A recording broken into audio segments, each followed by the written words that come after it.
Welcome to So-Called Discoveries, where we discuss stories, knowledge, and insights from somewhere and try to learn something. My name is Anthony Ozzie, and today's episode is a breakdown of a fantastic essay by Paul Graham titled How to Do Great Work. Why does understanding great work matter so much? Well, let's be honest, doing work that we care deeply about, work that truly matters, is central to our personal fulfillment and success in both life and career. We'll learn some practical insights and clear principles for choosing meaningful projects, executing effectively, and maintaining a mindset and environment conducive to sustained, impactful work.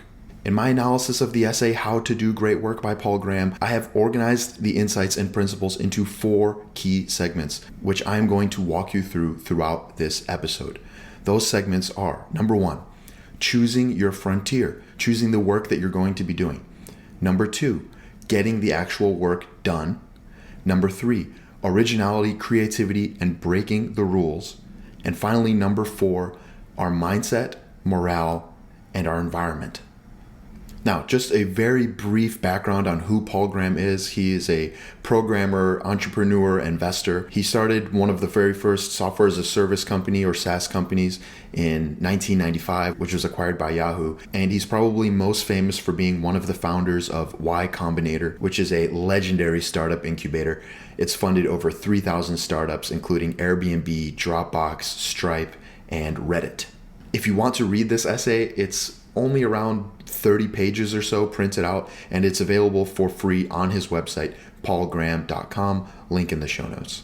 I don't want to waste any time. I'm really excited to talk about this essay and share these insights with you. So let's dive in and learn something.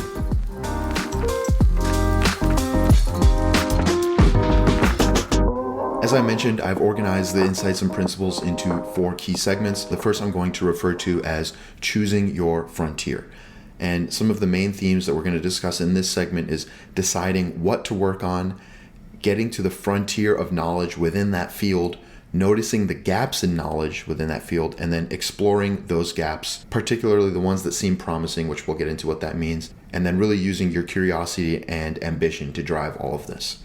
A big, really key component of this essay is choosing wisely what you are going to work on.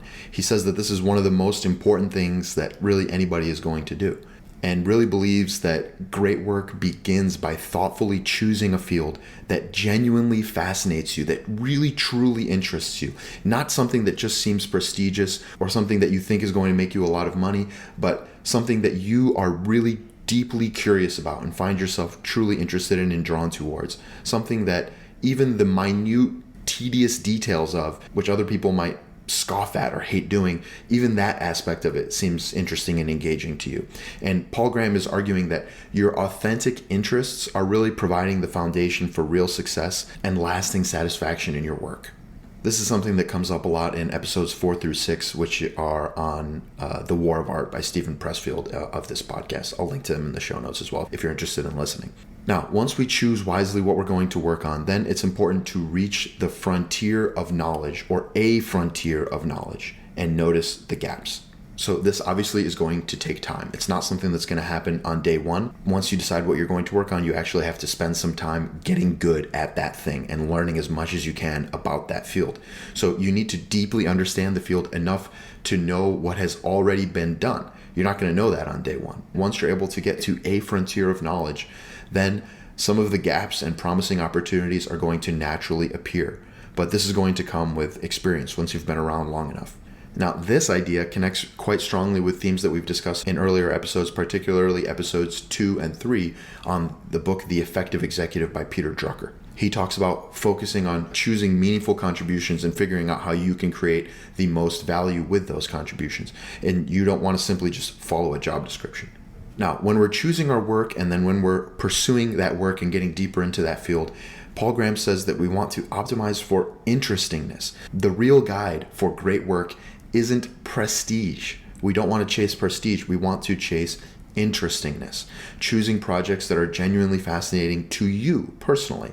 Not ones that necessarily seem impressive externally, but ones that are really calling to you personally and that you find a genuine interest in. Some of us are able to know this very early on, but others of us are going to need to actually spend time doing the work to figure out if it's something that genuinely interests us.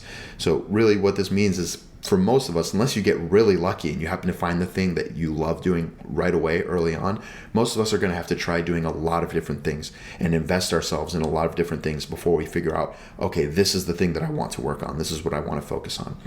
And then once we get there, we want to aim high. We want to be ambitious. And true ambition is not about achieving some sort of a minor competency within a field. It's about pushing yourself to be the absolute best. So he says something along the lines of, in this essay, he says something along the lines of, unless you're striving to be the absolute best, you're probably not even going to be very good at all. So if you strive to be the absolute best, you may not end up being the absolute best. But if you don't strive to be the absolute best, you're probably not even going to be good. I thought that was quite an interesting thing. And I think that resonates deeply with people who are naturally ambitious. But he is encouraging you that you have to approach your work with great ambition. One thing that's worth mentioning about this segment on choosing your work, choosing your frontier, is that Paul Graham offers throughout the essay a number of critiques on the traditional educational system. And one of them fits quite nicely into this category, this segment of choosing your work. He says that the educational systems are essentially working under the assumption that somehow a teenager is just supposed to guess the work that they want to do and come up with that insight, come up with that knowledge early on, and that they're supposed to somehow just know that naturally, intuitively, or maybe they can just take a quick test and say you would be suited for this, and then they're going to end up following that path, following that career, and that everything is just going to work out. But he says that this really doesn't work, and the educational system oftentimes ends up suppressing an individual's creativity and an individual's curiosity, and then will guide us towards conformity as opposed to guiding us into a unique path. In fact, it could guide us away from the unique paths and disincentivize people from following a unique path, which, as far as Graham is considered, is a necessity if you want to do great work. So he really encourages us to resist this pressure from the traditional systems and trust our genuine interests and just follow those with great curiosity, great ambition, and really great aggression and ferocity. Really chase after the things that you're interested in.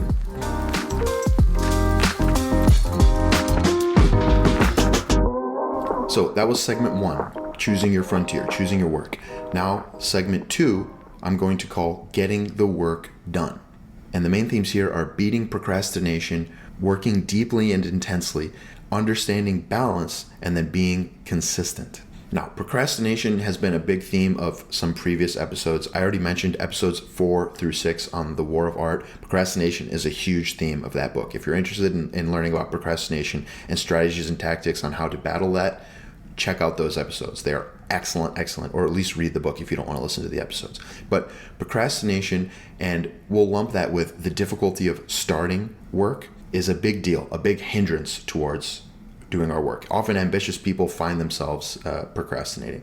And it's worth mentioning that it's almost always harder to start working than it is to keep working.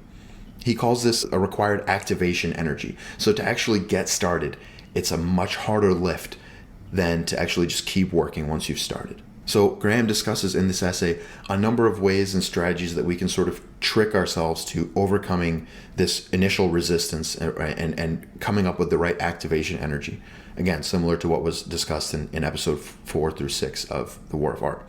So sometimes he says it's okay to tell yourself some small lies to overcome that initial reluctance. And he does make a point to emphasize that usually when you want to do great work, it's a big no-no to lie to yourself. But sometimes, just to play a little psychological trick on yourself to get yourself to do the work, it can be useful to tell yourself some small lies. An example of one of these lies is, I'm just going to just work for a few minutes. I'm just going to do a few minutes worth, and that's it. I just want to do a few minutes. And then really once you get yourself to do that few minutes, then you're into it and you can get into a flow and you'll just keep working. Another example might be intentionally underestimating the amount of effort and the amount of work that's going to be required in order to do something. So let's say you want to write a book. You could just say, it's going to be easy. The words are just going to flow right out of me. I'm going to write it. I'm not going to have to edit anything. It's okay. It's going to be a lot easier than, people say it is.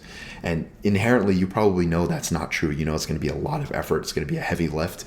But if you tell that self your little lie, you can just sort of trick yourself psychologically into starting the work, which is probably more than half the battle in a lot of cases. Another thing you might want to do in terms of telling a little lie to yourself is, in your own mind, overstating the importance of the work that you're doing. Seeing it in your mind as saying, this is highly important work. Humanity, the world, they need this. It's going to become a better place if I do this work. And if you get yourself in that mindset and get yourself thinking that way, it can help motivate you to actually sit down and do the work that you need to do. And who knows, once you actually get the work started and it becomes something real and you approach the end of it, it's possible that if you genuinely had something great, if you discovered something great along the way and you're able to come up with something valid, that may have ended up not being a lie. It may end up being that it was very important work and that people are going to need what you're doing. Now, also on getting the work done, moving on a bit from procrastination, is he discusses the importance of having uninterrupted, deep blocks of work, focused sessions. And you want to have these be contiguous, non-interrupted sessions of work. And doing so is going to dramatically enhance our productivity. I can speak to this for sure. When I'm able to block off some time from my day, 2 hours, 4 hours, whatever it might be, to actually sit down with no interruptions, put my phone on do not disturb, not getting emails, not getting people calling me, not getting people walking up to me and tapping me on the shoulder, I'm able to be insanely productive. Any short little interruption is going to drastically decrease the quality and quantity of the meaningful work that we are going to be able to do. This highly mirrors the concept of discretionary time that, again, is discussed in episodes 2 and 3 of this podcast on the effective executive. I'm going to keep referencing other episodes because as I was reading this essay, it kept reminding me of the book The Effective Executive. It kept reminding me of the book The War of Art, and it also reminded me a bit of the book The Prophet by Khalil Gibran, which is in episode 18. So I'm going to keep referencing these things because I think they're highly relevant, and if you're interested, you can either read those books or go back and listen to those episodes, or both. But what Drucker says in The Effective Executive is that if we're able to consolidate discretionary time into focused, uninterrupted work blocks, it's going to be extremely powerful for our effectiveness, extremely powerful for our productivity. Another thing that is important to keep in mind with getting the work done is the importance of having balance in your effort, and then also incorporating rest into your work. So we have to understand the concept of diminishing returns. He says hard work is necessary. If you're going to do great work, you have to work hard. There's no way around it. But it does also have its limits. We have our limits. We're people. We need sleep. We need to have food. We have social requirements. So we need to have an understanding of when are we starting to hit diminishing returns? When are we getting fatigued? If we start to get to a level where we're fatiguing ourselves, we get stupid. Our work isn't good anymore. Our productivity is dramatically decreased and takes a hit. And if you become fatigued for a long enough, sustained enough period of time, it'll affect your health as well. He really emphasizes that productivity is about working hard. You cannot get away from working hard, but it is also about working smart and balancing periods of intensity with rest and reflection. He also emphasizes the importance of letting your mind wander at times and really just daydreaming. As long as it's focused, intentional daydreaming, it's not just like random, thinking about a TV show that you watched or something like that. But if you're thinking intently, if you're thinking about the work that you've done, but in a non-restrictive way, maybe by taking a walk, or by taking a shower, or by lying in bed before you fall asleep. The last thing I'll touch on for getting the work done is on consistency. The focus on consistency is a common theme in this essay and in many other aspects of what you're going to hear, read, see on people talking about productivity and getting results. And it's consistency over intensity is what you need to keep in mind. You can apply this to the gym. You can apply this to writing a book. You can apply this to starting a company, working on a podcast, whatever it is. Real progress is something that compounds over time. It's not something that you get done in a day or in a few hours. It's incremental daily improvements building exponentially over a long period of time. You don't get in great shape by going hard in the gym for 3 weeks. You get in great shape by being consistent in the gym over many years. And that's how you build exponentially great results. Another resource you can tap into if you want to learn a little bit more about consistency and the power of compounding is Naval Ravikant. His book, The Almanac of Naval, is the focus of episode 8 of this podcast, and he talks about some of this stuff.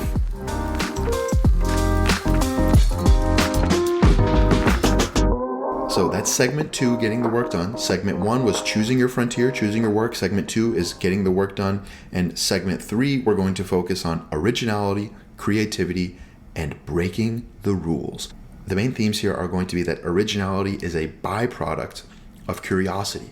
And we need to recognize that some ideas which might be considered crazy are actually quite promising. Most of them will be crazy, but some of them are promising. And we need to allow undirected creativity. So these are some of the main themes that we're going to get into now. Starting with originality. Originality is something that can emerge naturally when we're engaging with a challenging, meaningful problem over a long period of time. It's not something that we want to force. Having a forced creativity is not something that we're going to have an originality stem out of. We want to cultivate originality through genuine interest and immersion in your field. You can't just say, I'm going to be creative with this and try to be creative. You are going to be creative. You're going to be original and have original ideas when you are truly engaged and genuinely interested in something and being challenged, finding meaning in the problems that you're trying to solve over a long period of immersion. And once we do that, we're going to be able to recognize what Paul Graham calls the right kind of crazy. Many great discoveries, great inventions are going to initially seem crazy. Now, most of the time, perhaps 99% or more of the time, when something is seeming to be crazy and everybody thinks it's crazy, it actually is crazy. But very, very small percentage of the time, something that seems crazy initially ends up being quite promising. Unusual, but promising. So he says we need to figure out how to recognize the right kind of crazy. And the way that we do that, again, is by being immersed deeply in our field over a long period of time. But lots of people get immersed in their field over a long period of time. So how are we going to embrace a seemingly absurd idea by giving it genuine consideration and not dismissing it, and actually know what the right kind of crazy is? Well, you do it by breaking the established rules and updating your model of the world, of the field. When you're doing great work, he says it almost always inherently comes with challenging existing assumptions in your field, in the world. So in order to do that, your internal model of the world has to remain flexible. When I say model of the world, I mean your way of interacting with the world, your perception of the world, your understanding of how the world works. It has to remain flexible. And he encourages us to periodically question traditional thinking, methods, rules, dogmas, whatever it is. He warns us not to be too reliant on rigidity, on a rigid structure. We need to allow for creativity because truly innovative ideas are often discovered rather than deliberately created. Often you're not going to plan and say, I'm going to do this, because in order to plan effectively, you have to be able to predict what the achievement is going to be, what the outcome is going to be. But if you're doing something that is great work, he says that it's often discovered, which means you don't know where you're going to end up. You don't know where it's going to take you. So you have to give yourself that space and always be flexible, always be willing to change your mind, and always be willing to question traditional methods of thinking. Going back to what I said earlier about letting your mind wander with rest and daydreaming, he sort of considers this strategic wandering. So allowing yourself to daydream, allowing your mind to wander, taking a walk, sometimes doing these things can lead to a breakthrough. Now, when it comes to creativity, he says that there are some advantages that come with youth and some advantages that come with age. He says the advantages of youth as it relates to creativity is you have a lot of energy, you're more open to risk, and you have a fresh perspective because given the fact that you're young, you're kind of approaching most things from a very fresh perspective because you're young. You haven't been around that long. And then when you have age, when you're a little bit older, it gives you experience, gives you resources, and it gives you a little bit more efficiency because you know what you're good at, you know what you're not good at, you've seen how things work a little bit. So understanding whatever stage you're in can help you to sort of strategically make the most out of your current strengths. And he also says that with a little bit of effort, you can, as a youth, gain some of the advantages of age, and then as an older person, retain some of the advantages of youth. But it does take effort.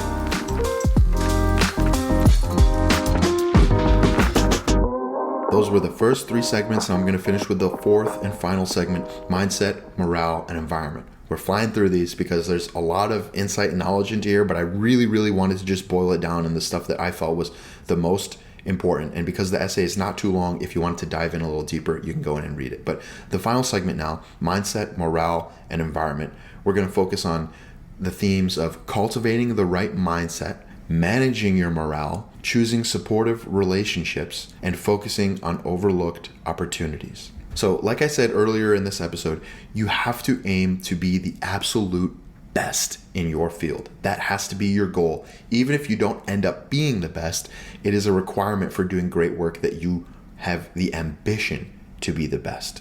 This mindset matters deeply. You have to aim for excellence. You cannot settle for mediocrity. You cannot settle for just being okay. You have to have an optimistic outlook, and that optimism is going to fuel your long-term resilience. And oftentimes when you have great ambition, it can help clarify your decision making, because when you see things from the perspective of I'm going to be the best and I'm working on this big, huge thing, it can help clarify your decision making and say, okay, well, because I'm working in the interest of being the best that I can be, the absolute best in the field or the best in the world, and I'm going to create this amazing thing, it can help you make a decision to try and go towards that North Star. Again, related to mindset, I want to touch back on what I said earlier on creation versus discovery, and that if you view your work as an act of discovery as opposed to a kind of a forced creation, saying that I'm creating this, you're instead saying I'm discovering this, it can do a couple things. One, it can reduce the pressure that you feel on yourself, because instead of you feeling like you have to create something new, you're instead just exploring and you're going to discover something new. And then the second thing it can do is enhance your sort of natural engagement with that thing. It's not a requirement for you to do work of creating something. You're looking and you're going to see what you find. You're going to keep an open mind. You're going to be flexible and you're going to discover what happens. And you're following your curiosity and your natural interest, which should increase your engagement in the work. Another thing we want to talk about here in this segment is on the importance of colleagues and the people that you surround yourself with in your environment. You have to surround yourself with colleagues who are inspiring you and challenging you to be better. The quality of your peers is going to profoundly influence the quality of your work. You will turn into the people that you spend your time working with. Those are the people you're going to learn from. Those are the people you're going to end up comparing yourselves to intentionally or unintentionally. You will turn into those people. They will impact you. So you need to be surrounding yourself with people who are, like I said, both inspiring and challenging you. Now, there's a couple things that we also want to avoid. He says we want to avoid formality and affectation. So what he's really saying is you want to avoid just doing things because of the traditional way that they've been done, or doing things in sort of a inauthentic way. You have to strive for authenticity and being earnest in doing the right work that you want to do. You shouldn't work in a way where you're trying to impress someone or trying to be artificial or be sophisticated in a way that you're not. You don't be fake, basically. Be authentic, be genuine, be original, be sincere, and work with conviction. Another thing to avoid is in regards to our personal relationships. You want to make sure that the people that you're surrounding yourself with, that you're close to, are supporting and understanding of your drive and your ambition towards the meaningful work that you want to do. You don't want to, for example, marry somebody or have a friend that you are very close with, that you spend a lot of time with, that doesn't understand your need to dedicate your time and yourself to your work. You don't want to feel like they feel like they're competing with your time and attention in order for the work. You want to make sure that they're supportive and that they're aligned with your goals and your interests. Now, on morale, he spends a bit of time discussing this and says that it is essential to the sustainment of doing great work. It is your psychological engine and that you have to protect it. He says that some of the most ambitious people have this tendency to very quickly drop their morale when something happens early on, some sort of a failure early on. And he says it's very important to manage your morale, protect your morale. Always be optimistic, because it is, like I said, the engine. It is crucial for doing great work. You have to be able to sustain a high morale most of the time. Now, one of the last points of this segment that I'm going to make is that we need to focus on things that other people overlook. That's where we're going to find some of the most rich opportunities and some of the most original ideas, is things that other people overlook, that when we're new, maybe we notice those things, but we haven't been around long enough to think that maybe this is something worth noticing. But remember what they are. And then after you've been in your field for a while, if those things still seem like, this does seem like something noticing, pay attention to it. Other times it might seem, I remember when I first started it, that seemed kind of interesting, but now that I've been around, I understand there's really nothing there. But if you've been in the field for a while, and something that you noticed early on as seeing like an opportunity that was overlooked by most people, and you've been in the field for a while and you see that it still seems like an opportunity, that's something you should pay very close attention to.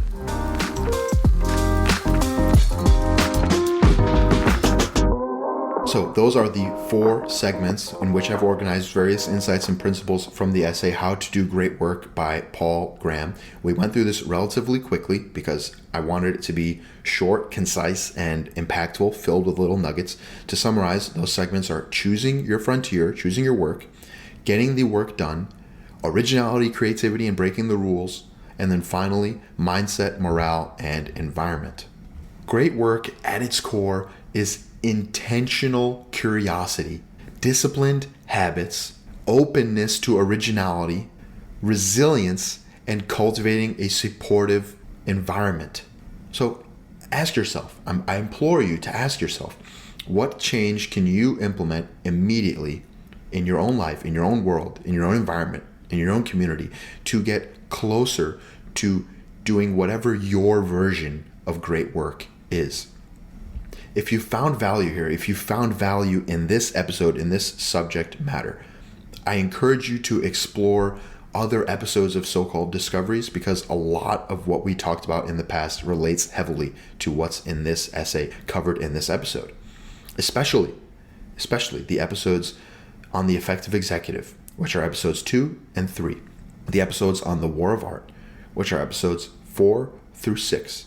And the episode on Naval Ravikant, which is episode 8. Thank you for joining me on this edition of So-Called Discoveries. Again, I'm Anthony Ozzie. Until next time, please stay curious, and I hope that you have learned something. See ya.